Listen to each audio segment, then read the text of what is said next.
नमस्कार, मैं रवीश कुमार। फैसला मोदी सरकार का और चर्चा राहुल गांधी की, यह एक पहलू है। दूसरा पहलू है कि 8 साल में पहली बार मोदी सरकार ने मान लिया जीएसटी से जनता लुट रही थी, महंगाई से मर रही थी। खबरें छप रही थी कि बचत दशकों में सबसे कम हो गई है। हम इस वीडियो में इस पर भी बात करेंगे कि आज जिन चीजों पर आपको राहत दी गई है, कल तक उसे क्या नाम दिया जाए, कोड़ा टैक्स कहा जाए या गब्बर सिंह टैक्स कहा जाए। 8 साल से जीएसटी के नाम पर वसूली हो रही थी, लोग करा रहे थे। अब उन्हें कहा जा रहा है कि हर दिन जो कोड़े लगते थे अब से बंद है। इसे आप राहत समझिए और खुशी में भंडारे लगाइए।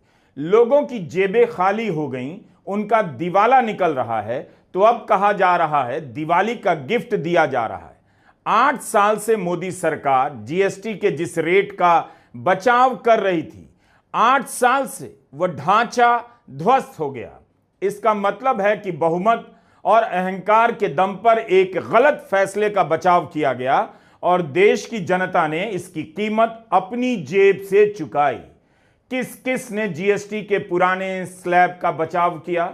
अरुण जेटली से लेकर निर्मला सीतारमण तक सब ने लगातार बचाव किया, लेकिन उनके एक गलत फैसले के कारण भारत की जनता लगातार गरीब होती चली गई। अगर मोदी सरकार इसे राहत बताकर श्रेय ले रही है तो पहले यह बता दे कि 8 साल क्यों लग गए इस राहत को देने में। बड़ी बड़ी आर्थिक भाषा में जो बोला जाता है वहां तक सीमित नहीं है। बड़े बड़े शब्द इसके साथ जोड़े जाते हैं, लेकिन अगर सरल भाषा में है कहो कि देश के गरीबों के हित के लिए यह व्यवस्था सबसे ज्यादा सार्थक होने वाली। और इसी 8 साल के दौरान राहुल गांधी से लेकर आम दुकानदार कह रहे थे कि जीएसटी ने उन्हें बर्बाद कर दिया है।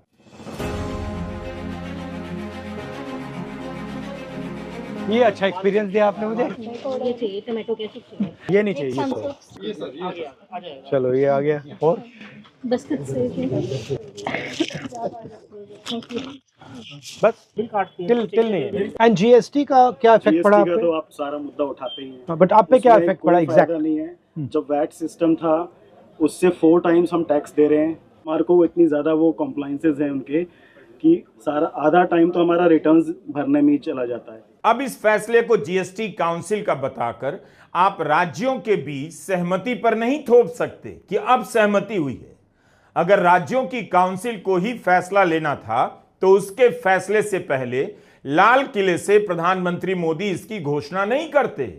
जब भी कहा गया कि जीएसटी ज्यादा है तो काउंसिल पर थोप दिया गया और काउंसिल इससे पहले फैसला ले प्रधानमंत्री मोदी लाल किले से देश को बता देते हैं। इसका मतलब यही हुआ कि फैसला उनके हाथ में था। जीएसटी की काउंसिल में भी बहुमत बीजेपी का है, तो बीजेपी को दिखाना चाहिए कि उसके किस मुख्यमंत्री ने, किस केंद्रीय मंत्री ने, किस सांसद ने मांग की कि जीएसटी से जनता बर्बाद हो रही है, बचत उसकी खत्म हो गई है, जो बचा हुआ है वह भी उड़ता जा रहा है।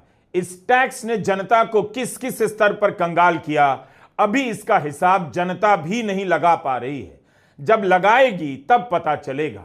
हेल्थ बीमा को लेकर नितिन गडकरी ने एक पत्र तो लिखा था, तो इसी को लेकर बीजेपी बता दे कि वित्त मंत्री से लेकर उसके किस मुख्यमंत्री ने गडकरी का समर्थन किया। बीजेपी के राष्ट्रीय अध्यक्ष जेपी नड्डा भी बता सकते हैं कि पार्टी अध्यक्ष के नाते उन्होंने कब वित्त मंत्री से मुलाकात की कि राहुल गांधी सही कह रहे हैं, जीएसटी के कारण जनता बहुत परेशान है, इसमें अब सुधार होना चाहिए। या फिर बीजेपी और मोदी सरकार को स्वीकार करना चाहिए कि इसे गब्बर सिंह टैक्स का नाम देकर राहुल गांधी ही अकेले नेता हैं जिन्होंने इसके खिलाफ लगातार अभियान चलाया और जनता की परेशानी की बात देश के सामने रखी। भले ही इस फैसले पर जीएसटी काउंसिल का दस्तखत हो, लेकिन 28% का स्लैब गलत है, 4 स्लैब गलत हैं। इसकी बात तो राहुल गांधी ने ही लगातार और प्रमुखता से की है। 4 सितंबर की सुबह ट्विटर के टॉप 3 ट्रेंड में हैशटैग गब्बर सिंह टैक्स भी था। करीब 8 साल से राहुल गांधी जीएसटी के सरलीकरण की मांग कर रहे हैं। 2016 में जब जीएसटी काउंसिल की बैठकें शुरू हुई तभी राहुल गांधी ने कहा था कि 18% से अधिक जीएसटी नहीं होनी चाहिए, इसी में सबका भला है। राहुल गांधी का यह ट्वीट 18 अक्टूबर 2016 का है, जिसमें लिखते हैं कि 2005 से ही कांग्रेस पार्टी ऐसी जीएसटी चाहती है जो प्रो इंडस्ट्री और प्रो ट्रेड होने के अलावा आम आदमी के लिए नुकसानदायक ना हो। अप्रत्यक्ष जीएसटी गरीब और अमीर दोनों को समान रूप से प्रभावित करती है। मैं जीएसटी काउंसिल से आग्रह करता हूं कि आप रेट को 18% या उससे कम रखिए ताकि गरीबों पर उसका अत्यधिक भार ना पड़े, राहुल गांधी ने लिखा। यह ट्वीट 24 अक्टूबर 2017 का है, जब राहुल गांधी ने जीएसटी को गब्बर सिंह टैक्स का नाम दिया। लिखा कि कांग्रेस का जीएसटी जेन्युइन सिंपल टैक्स था और मोदी जी का जीएसटी गब्बर सिंह टैक्स, ये कमाई मुझे दे दे। 4 सितंबर की सुबह राहुल गांधी के पुराने बयान ट्विटर पर वायरल हैं, जहां वे जीएसटी फैसले को लेकर की गई जल्दबाजी और उसके ऊंचे रेट की निंदा कर रहे हैं। जिस बात के लिए आईटी सेल और गोदी मीडिया ने राहुल गांधी जैसे नेताओं का मजाक उड़ाया, उसी बात को भारत सरकार राहत का नाम दे रही है। गब्बर सिंह टैक्स, मनमोहन सिंह जी ने कहा, चिदंबरम जी ने उनसे कहा, इसको आप बिना पायलट प्रोजेक्ट मत लागू कीजिए, देश का नुकसान हो जाएगा। जो हमने बनाया है पूरे देश ने प्यार से खून पसीने से अर्थव्यवस्था खड़ी की है, नष्ट हो जाएगी। नरेंद्र मोदी कहते नहीं, मैं तो 12 बजे रात को गब्बर सिंह टैक्स लागू करके ही दिखाऊंगा। कर दिया। और हुआ क्या? 45 साल से सबसे ज्यादा बेरोजगारी हिंदुस्तान में आज। क्या 9% जीडीपी ग्रोथ रेट होती थी, आज 4% पे पहुंच गए हैं। और वो भी उन्होंने जीडीपी नापने का तरीका बदला, जीडीपी नापने का तरीका बदल दिया। तो अगर आप हमारे तरीके से, पुराने तरीके से जीडीपी नापो तो आज 2.5% जीडीपी ग्रोथ रेट है हिंदुस्तान का।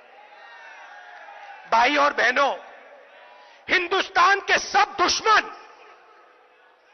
मैं नाम नहीं लेना चाहता हूं, मगर हिंदुस्तान के सब दुश्मन चाहते हैं और चाहते थे कि हिंदुस्तान की शक्ति, हिंदुस्तान की अर्थव्यवस्था नष्ट की जाए।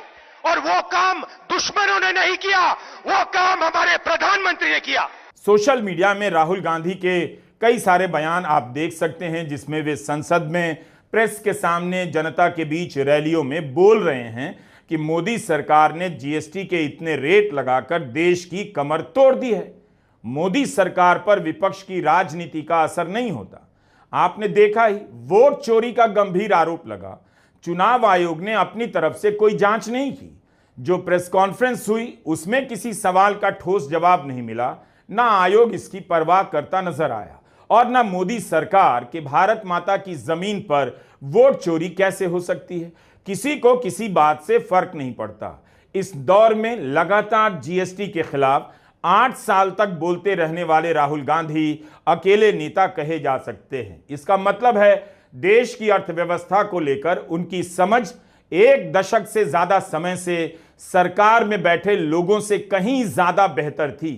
आखिर वही क्यों करना पड़ा जो राहुल गांधी ने कहा?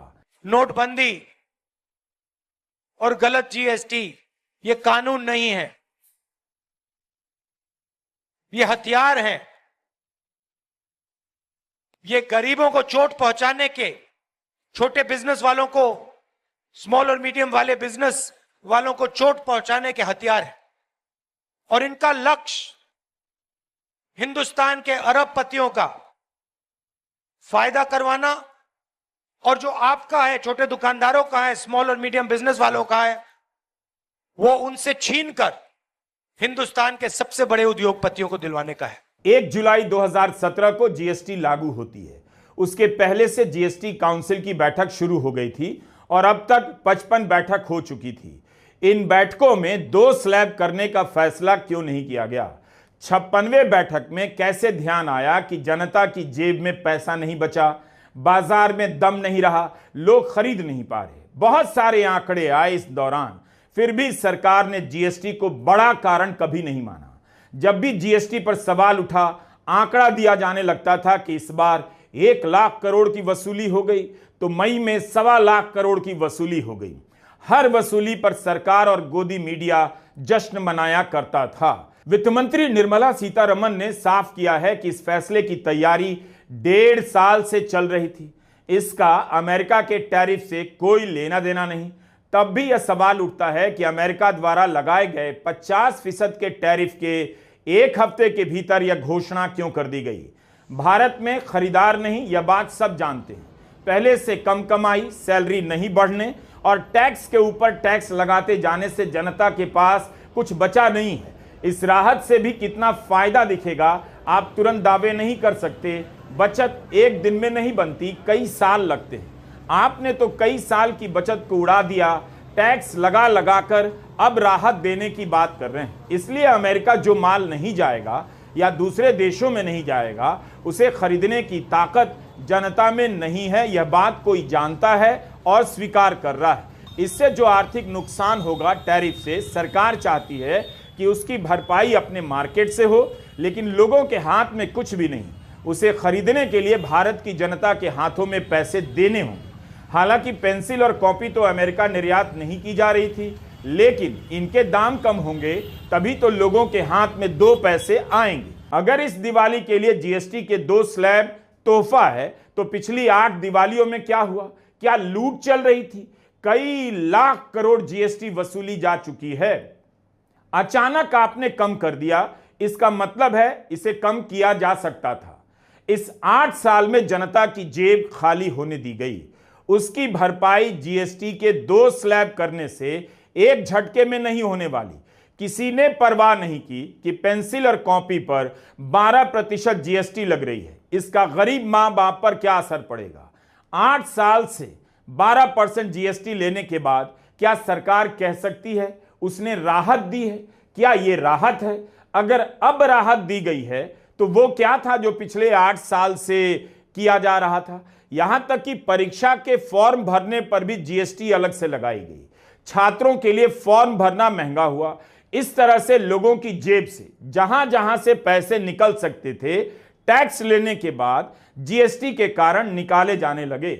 जीएसटी काउंसिल की 56वीं बैठक ने 5%, 12%, 18% और 28% के अलग अलग स्लैब हटाकर 5% और 18% के 2 मुख्य स्लैब की घोषणा कर दी है। इनके अलावा 40% का एक और स्लैब है सिन गुड्स या लग्जरी आइटम के लिए। आज सुबह जब मैं तमाम अखबार लेके आया हूं, कोई 1-2 अखबार नहीं, तमाम अखबार लेके आया हूं, और आज सुबह जब चाय के साथ, चाय की भी जीएसटी अभी 0% पे है, जब वैट था तो वो 6% था।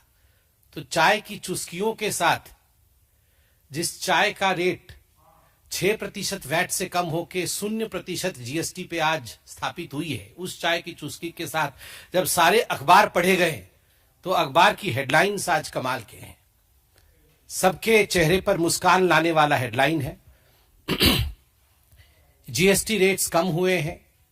बाजार 22 सितंबर से, जब से नवरात्र शुरू होगा, बाजार में सस्ते माल अर्थात सभी के लिए हर आइटम एक तरह से सस्ता होने वाला है और हर वर्ग के लिए खुशखबरी है।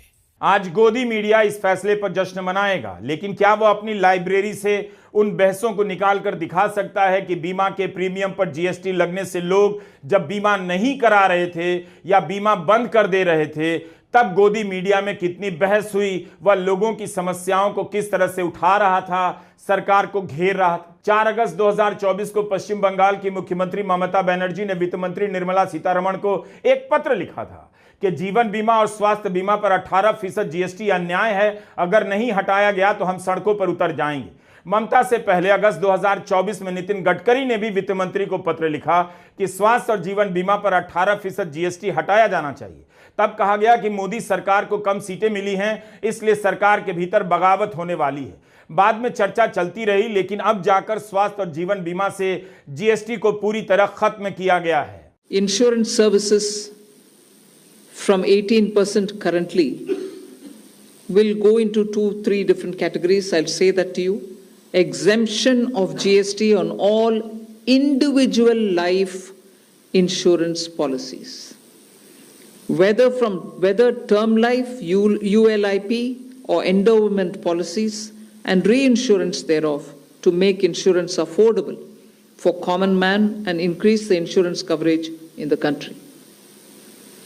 Exemption of GST on all individual health insurance policies, including family floater policies and policies for senior citizens, and reinsurance thereof to make insurance affordable for the common man and increase the insurance coverage in the country. क्या गोदी media में आपने ऐसी निरंतर बहस देखी है कि फला फला चीज पर जीएसटी पर टैक्स लगने से जनता की जेब खाली हो रही है?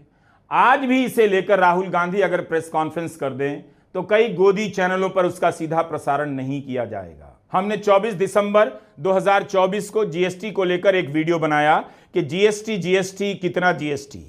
इस वीडियो में सवाल उठाया कि जीएसटी ने लोगों की कमर तोड़ दी है, हेल्थ बीमा पर जीएसटी के कारण लोग बीमा छोड़ रहे हैं, बड़ा रिस्क ले रहे हैं। उस समय ऐसी खबरें छप रही थी। 13 सितंबर 2024 को भी हमने जीएसटी पर एक वीडियो बनाया जब कोयंबटूर के एक प्रतिष्ठित व्यापारी ने निर्मला सीतारमण के सामने जीएसटी को लेकर सवाल उठा दिया और उनसे माफी मंगवाई गई।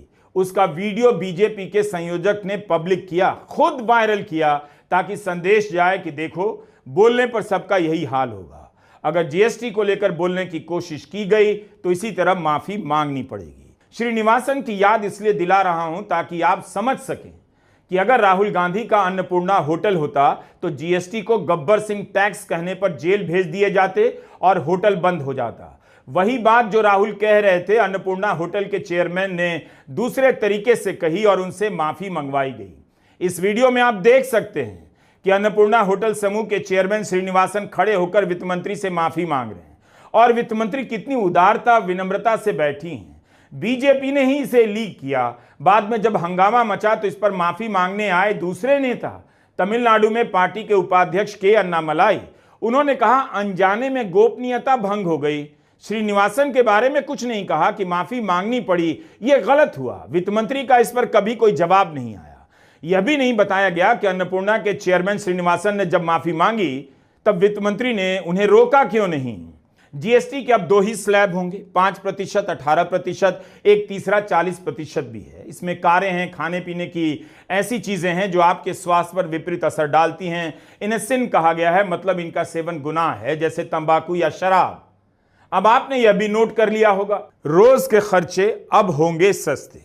क्या इस तरह के स्लोगन से अब मोदी सरकार मान रही है बहुत महंगाई हो गई थी, रोज के खर्चे भी आपे से बाहर हो गए थे, अब सस्ते हो गए। कारों पर लगने वाली जीएसटी भी 28% से घटाकर 18% कर दी गई है और सरकार का पोस्टर कह रहा है सपनों की सवारी अब जेब पर नहीं भारी। इस पोस्टर में बताया गया कि स्वास्थ्य बीमा के प्रीमियम पर जीएसटी नहीं लगेगी। इसे लेकर कई साल से रिपोर्ट आ रही है, लोग प्रीमियम नहीं दे पा रहे हैं। प्रीमियम नहीं देने के कारण पॉलिसी बंद कर रहे थे, सरकार ने नहीं सुनी। अब वही सरकार कह रही है हमने सस्ता कर दिया, नील कर दिया। बाकी और भी पोस्टर जारी हुए हैं जिसमें खुद सरकार मान रही है भयंकर महंगाई थी और वह महंगाई जीएसटी के कारण थी, जिसे अब कम कर दिया गया है। 2017 से आप रोज के खर्चे को लेकर त्राही त्राही कर रहे थे। महंगाई के कारण कमाई उड़ गई, बैंक में बचा था वो भी उड़ गया। लेकिन अब 8 साल बाद यह पोस्टर जारी किया गया है, रोज के खर्चे अब होंगे सस्ते। 6 स्लैब्स हकीकत तो यही थी ना। फिर तभी तो आवाज उठाई राहुल जी ने और कांग्रेस पार्टी ने। 9 साल बाद माना। हमें समझ में नहीं आ रहा, हमें नहीं मालूम कि वाकई इनकी क्या समझ कम है कि इनको 9-10 साल लग जाते हैं। किसानों के मामले में 3-4 साल लग गए, राहुल जी जो कह रहे थे, फिर मानना पड़ा। हर चीज वो यू टर्न लेते हैं, लेकिन यू टर्न में 9 साल कैसे लग गए इनको? तो या तो समझ कम है या घमंड बहुत ज्यादा है, दोनों में से एक चीज। जीएसटी का रेट कम करने और 2 स्लैब करने के बाद सरकार की तरफ से तरह तरह के रंग बिरंगे पोस्टर जारी किए गए हैं। हर पोस्टर में अब पर जोर है, अब हुआ सस्ता। तब क्यों नहीं हुआ? जो अब हो सकता था, इतनी आसानी से हुआ, वह तब यानी 8 वर्षों में क्यों नहीं हुआ? 2022 में जब जीएसटी के 5 साल हुए तब भी इसी तरह के पोस्टर जारी किए गए जिसमें जीएसटी की वाहवाही की गई। फैसले की घोषणा के बाद से लोग लिखने लगे हैं कि हमें नहीं पता था कि हम इतनी जीएसटी दे रहे थे। अब जब यह लिस्ट प्रकाशित हुई है और वित्त मंत्रालय एक एक आइटम के बारे में ट्वीट कर रहा है तो लोगों को समझ आ रहा है कितनी जीएसटी दे रहे थे। क्या आपको पता है कि थर्मामीटर पर 18% जीएसटी लगती थी, जिसे अब 5% किया गया है। मेडिकल ऑक्सीजन पर 12% जीएसटी लगती थी। कोविड के समय लोगों पर कितना भार पड़ा, मगर दूसरी लहर में इसे घटाकर 5% किया गया, फिर कोविड के बाद 12% कर दिया गया, इस बार इसे 5% किया गया है। मुझे समझ में नहीं आ रहा है कि कांग्रेस पार्टी उनके समय पर जीएसटी लागू करना असंभव माने, क्योंकि ट्रस्ट स्टेट केंद्र सरकार के ऊपर ट्रस्ट नहीं था। वो कॉम्पनसेट कर पाएंगे, कुछ एश्योरेंस दे पाएंगे, इन सभी विषयों के ऊपर यूपीए सरकार के ऊपर स्टेट गवर्नमेंट्स भरोसा नहीं किया, इसीलिए वो लागू कर नहीं पाए। हम मोदी जी के नेतृत्व में लागू भी किया और सेकेंड जनरेशन रिफॉर्म्स भी कर रहे हैं, जिससे जनता को राहत मिले उनका डे टू डे आइटम्स के ऊपर, और एमएसएमई और लेबर इंटेंसिव यूनिट्स को भी राहत मिले, जिससे वो ईसी कंप्लायंस भी होगा, रेट भी कम होगा।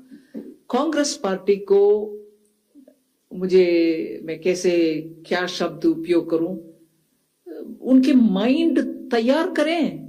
अपोज करना है कि समर्थन देना है। अच्छे विषय जो जनता के लिए हित में है उसमें समर्थन देने में कोई जनता आपके ऊपर कोई कंफ्यूजन में नहीं रहेंगे। मगर अब जनता आपको सही जवाब देंगे, क्योंकि जब कट कर रहे हैं रेट, उसमें समर्थन देने में संकोच और ऊपर से कंफ्यूजन करवा रही हो जनता के मन में। जनता आज आपके गुमराह वाले काम में आपके साथ नहीं है, आपको एक्सपोज करेंगे जनता। लोगों को अब पता चल रहा है घर के रोजाना के हर सामान का दाम इतना कैसे बढ़ गया। शायद अब लोग इस जीएसटी को महंगाई और अपनी कंगाली के कारण के रूप में देख सकेंगे कि हर खरीदारी के साथ उनकी जेब से कितना चला गया। जब जेब खाली हो गई तब जाकर हल्ला मचा कि टैक्स भी इतना दे रहे हैं और जीएसटी भी इतनी। तो इस बार के बजट में 12 लाख तक की कमाई को इनकम टैक्स से बाहर किया गया। उससे भी बाजार में क्रांतिकारी सुधार नहीं हुआ। लोग भूल गए 12 लाख वाली बात। अगर सुधार आया होता तो मोदी सरकार जीएसटी की तरफ नहीं देखती, लेकिन 8 साल तक लगातार टैक्स और जीएसटी की ऊंची दरों ने जनता को कंगाल कर दिया। अब सबको दिख रहा है। साबुन पर 18% जीएसटी लग रही थी। क्या सरकार कार समझकर साबुन पर 18% जीएसटी लगा रही थी? और 8 साल बाद उसे नजर आया कि साबुन रोजमर्रा की चीज है। बालों के तेल, shampoo, toothpaste, toothbrush, shaving cream, साबुन पर 18% जीएसटी थी। अब जाकर 5% की गई है। हद तो तब हो गई जब फैसले का गुणगान करने के लिए बीजेपी के सांसद संबित पात्रा प्रेस कॉन्फ्रेंस करने आए तो बताना भूल गए कि 18% जीएसटी की मार ने लोगों का हाल क्या किया। संबित कांग्रेस के जमाने की याद दिलाने लगे कि लोग उस समय टूथपेस्ट का इस्तेमाल कितना बचा बचा कर करते थे। पात्रा को बताना चाहिए था कि पिछले 8 साल में लोगों की हालत क्या हो गई 18%, 28% की जीएसटी से। आराम सो के उठने के बाद टूथपेस्ट लगा करके टूथब्रश करना। तो जो टूथपेस्ट था उस टूथपेस्ट पर 27% वैट लगता था। 27% वैट था टूथपेस्ट पर, अब वो घट करके 5% हो गया है। हम सब मिडिल क्लास से आते हैं, हम सबके लिए ये एक्सपीरियंस रहा होगा। सुबह उठकर जब आप टूथपेस्ट लगाते थे तो घर में कोई ना कोई बड़ा माताजी या पिताजी जरूर देखते थे कि ये बच्चा थोड़ा सा लगाया है या पूरा लगाया है। टीवी देख के एडवर्टाइजमेंट हम लोग को मन होता था कि पूरा लगा दे, टूथपेस्ट लगाना मतलब पूरे पे लगाना है। मगर पिताजी मम्मी बोलते थे नहीं बेटा, इतने से ही काम चलाना है। और तो और महीने के अंत पे वो टूथपेस्ट को मोड़ मोड़ के वो दिखता नहीं था, वो पूरा गोल घूमकर स्पाइरल बन जाता था। इस प्रकार की हमारी जिंदगी होती थी। याद करिए, वो भी एक जमाना था। 27% का वैट था। और अब माता पिता बाकी काम करते हैं, ये देखते नहीं आते हैं कि टूथपेस्ट को मोड़ा जाए या इतना सा लगाया जाए या थोड़ा अधिक लगाया जाए। जमाना बदल गया है। मोदी जी के ज़माने में टूथपेस्ट पे 27% से घटा करके 5% टैक्स लगेगा। बच्चों के दूध की बोतल पर 12% जीएसटी थी, नैपकिन डायपर पर 12%, अब घटाकर 5% किया गया है। लेकिन इतने साल तक 12% के कारण लोगों की जेब पर कितना असर पड़ा होगा। Sharpener, crayon, map, chart, globe, notebook, pencil, इन सब पर 12% जीएसटी थी। इरेजर पर 5% जीएसटी थी। बच्चों के रोजाना इस्तेमाल की चीजों पर कितना पैसा वसूला गया और लोगों पर क्या असर हुआ होगा। भारत का नक्शा खरीदने पर 12% जीएसटी लग रही थी और किसी देशभक्त को पता नहीं चला। जिस दौर में भारत के नक्शे को लेकर इतनी राजनीति हुई, उसी दौर में भारत के नक्शे पर 12% जीएसटी लग रही थी। बच्चों के खिलौनों पर, ताश के पत्तों पर, चेस पर, कैरम बोर्ड पर, लूडो, खेल से जुड़े उपकरणों पर 12% जीएसटी थी। अब कह रहे हैं fun just got cheaper. GST के स्लैब कम होने ही थे और रेट भी, क्योंकि अब जनता की जेब में कुछ बचा नहीं था कि सरकार टैक्स के नाम पर और वसूल सकती थी। अब खून ही बचा है, पैसा नहीं बचा। आपके घर डिलीवरी लेकर आने वालों को कभी गौर से देखिएगा। भारत में इस वक्त एक ही रोजगार है जो हर तरफ दिखाई देता है, लेकिन इन गिग वर्कर की बात भी किसने की? राहुल गांधी ने की। राहुल गांधी ने इन गिग वर्कर की समस्याओं को अलग अलग तरीके से जाना, अलग अलग शहरों में इनसे बात की और किसी मीडिया ने नहीं दिखाया, ना उनके सवालों को लेकर चर्चा की। लेकिन राहुल गांधी का यह वीडियो उनके YouTube चैनल पर है, आज का नहीं, 9 मई 2023 का है। क्या तब वित्त मंत्री को नहीं दिखा कि गिग वर्कर के लिए बाइक कितनी जरूरी है, इनकी कमाई कितनी कम होती है, अगर बाइक भी महंगी होगी तो ये भूखे मर जाएंगे। अब जाकर बाइक से जीएसटी कम की गई है। वित्त मंत्री ने एक पोस्टर जारी किया है कि 2 व्हीलर पर जीएसटी 28% से घटाकर 18% कर दी गई। इस पर लिखा है 2 व्हीलर सस्ता होगा तो बचत ज्यादा होगा। खुद मान रही हैं कि जीएसटी के कारण गिग वर्कर की बचत नहीं हो रही थी, उनके लिए चलना महंगा हो गया था। लिख रही हैं कि गिग वर्कर को इससे बढ़ावा मिलेगा। ऑटो और टेम्पो पर 28% जीएसटी ली जा रही थी, जिसे अब 18% किया गया है। इस घोषणा के अनुसार 18% जीएसटी 350 सीसी से कम की बाइक पर लागू होगी। इस पर राजीव बजाज ने कहा है एक साक्षात्कार में कि भारत में अधिकतर दुपहिया वाहन 350 सीसी से कम के ही बनते हैं, तो यह बेहतर होता कि सरकार सभी दुपहिया वाहनों पर 18% जीएसटी कर देती। भारत में बिकने वाले 2 से 3% दुपहिया वाहन ही हैं जो 350 सीसी से ज्यादा के होते हैं। आखिर उनसे कितना जीएसटी वसूला जा सकता है? सवाल है कि सरलीकरण ही करना है तो कायदे से क्यों नहीं किया जा रहा है? जीएसटी कम करने के बाद सरकार ने जितने भी पोस्टर बनाए हैं वो सब आपका मजाक उड़ा रहे हैं कि देखो हमने इतना वसूला, अब जाओ नहीं वसूलते हैं। गरीब लोगों की सवारी है साइकिल, इस पर 12% जीएसटी थी, अब पोस्टर में लिखा है हेल्दी, इको फ्रेंडली और चीपर हो गई। साइकिल आज हेल्दी और इको फ्रेंडली हो गई? क्या 3 सितंबर की शाम से पहले भारत के पर्यावरण को इस साइकिल की जरूरत नहीं थी और यह साइकिल इको फ्रेंडली नहीं थी? छोटी गाड़ियों पर 28% जीएसटी थी, पोस्टर में लिखा है फैमिली गाड़ी अब और हो गई किफायती। गाड़ियों के पार्ट्स पर भी 28% जीएसटी लगी थी, अब 28% जीएसटी लगा रहे थे, तब आपको इस कार में फैमिली नहीं दिखाई दे रही थी। 100 रुपए लीटर पेट्रोल भरा रहे हैं, कई साल से 95 से 100 रुपए प्रति लीटर के बीच रेट चल रहा है। रूस से सस्ता तेल खरीदा मगर जनता को फायदा नहीं हुआ। कितनी बार सवाल पूछे गए कि किस कंपनी को अरबों रुपए के फायदे हुए और सस्ता तेल लेने के कारण जनता को रेट में फायदा क्यों नहीं मिला? सरकार टस से मस नहीं हो रही, कुछ बता नहीं रही कि पेट्रोल के दाम कब कम होंगे। तब होंगे जब जनता पेट्रोल खरीदने लायक नहीं बचेगी, ताकि हिंदी अखबार और गोदी मीडिया इसे दिवाली या होली का तोहफा लिख दें।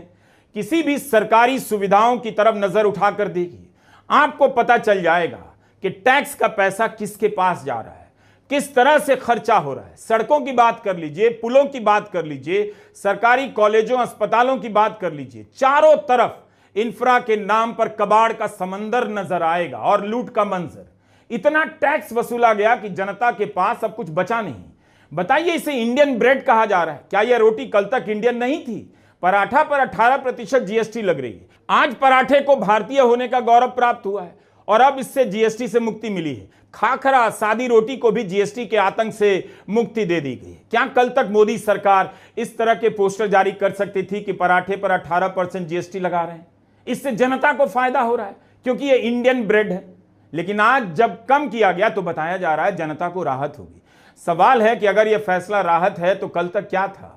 जीएसटी के इस सरलीकरण से पहले उसकी जटिलता को लेकर मजाक उड़ाया जाता था ताकि जनता का गुस्सा भी निकल जाए, सरकार का काम भी हो जाए। कभी पॉपकॉर्न तो कभी चूरन, कभी मैगी पर मीम बना दिए जाते थे, लेकिन इसे राजनीतिक रूप केवल राहुल गांधी ने दिया और लगातार इसका विरोध किया। कई चुनावों में हार जाने के बाद भी राहुल गांधी ने जीएसटी को लेकर बोलना बंद नहीं किया। मोदी सरकार चुनाव पर चुनाव जीतती चली गई, उसने जनता की तरफ से आ रही इन आवाजों को अनसुना कर दिया।